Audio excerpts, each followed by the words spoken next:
Morning students, आज हम class 3 में पढ़ेंगे हिंदी सेकंड व्यावहारिक व्याकरण तथा रचना की बुक निकालिए। ओके, ओपन कीजिए अपनी बुक। आज हम पढ़ेंगे लेसन 11 मुहावरे। चित्र देखिए और उनके नीचे लिखे वाक्य ध्यान से पढ़िए। ये देखिए चित्र देखिए।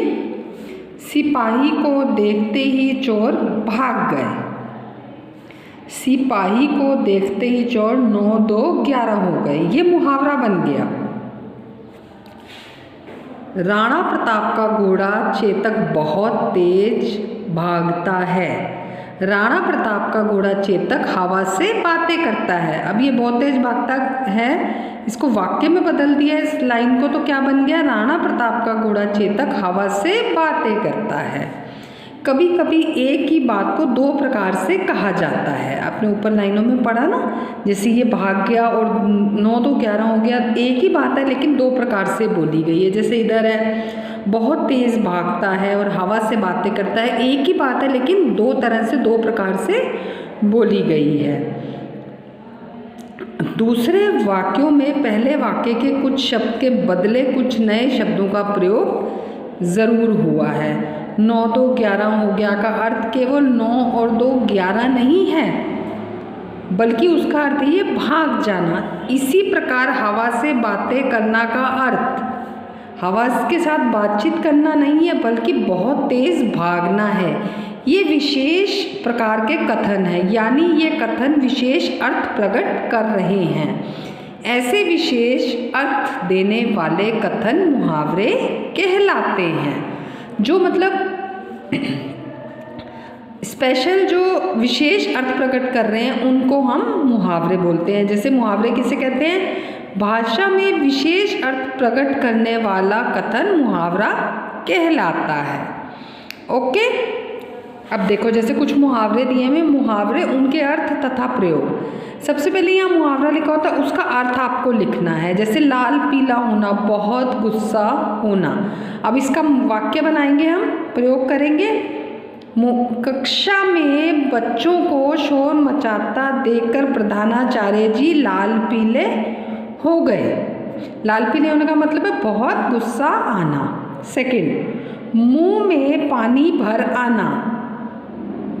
इसका मतलब ये नहीं कि मुंह में पानी आ गया, इसका अर्थ ये है कि खाने को जी ललचाना, मतलब खाने को देख के दी करना कि हम उसको खाएं। इसका वाक्य बनेगा रसगुल्लों को देखकर मेरे मुंह में पानी भर आया। क्या बनेगा? रसगुल्लों को देखकर मेरे मुंह में पानी भर आया। अब आप नेक्स्ट पेज पे आ जाइए।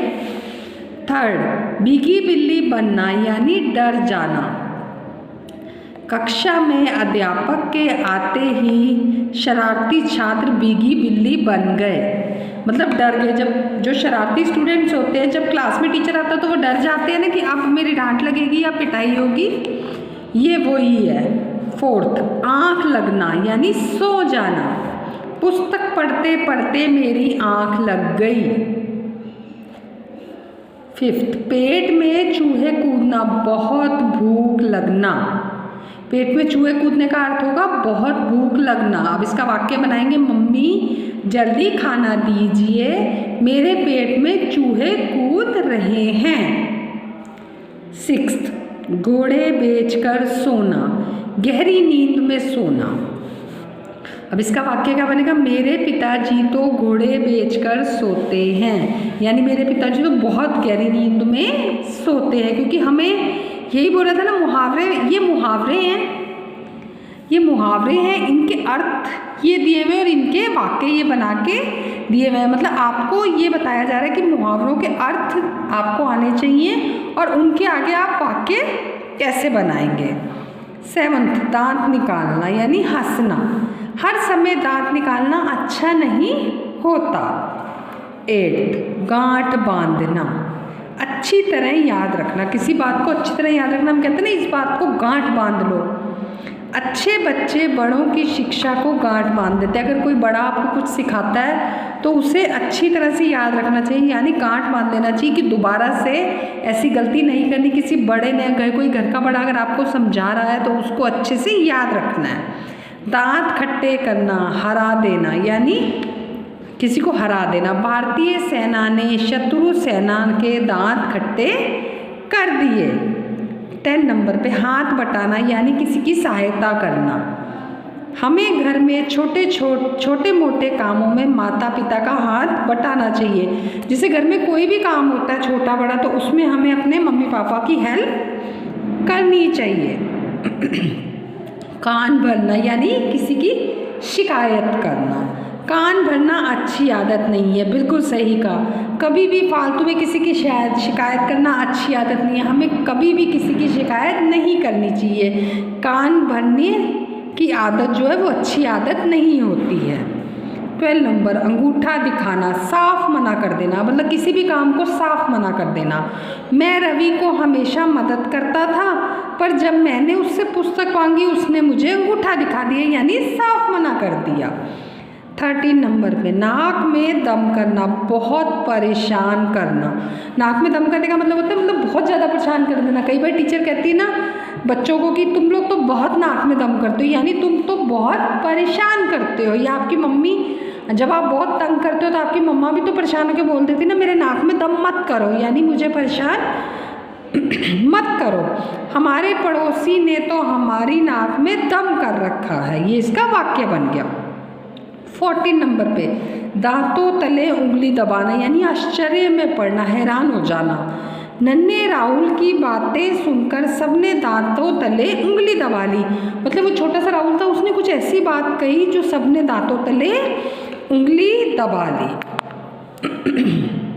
चेहरा खिल उठना, प्रसन्न होना, मतलब चेहरा खिल उठना, खुश हो जाना अंदर से। कक्षा में प्रथम आने पर दीपक का चेहरा खिल उठा। जब कक्षा में प्रथम आते हैं, हम फर्स्ट आते हैं, तो हमारे अंदर से कितनी खुशी होती है, प्रसन्न हो जाते हैं ना हम, तो हमारा चेहरा खिल उठता है।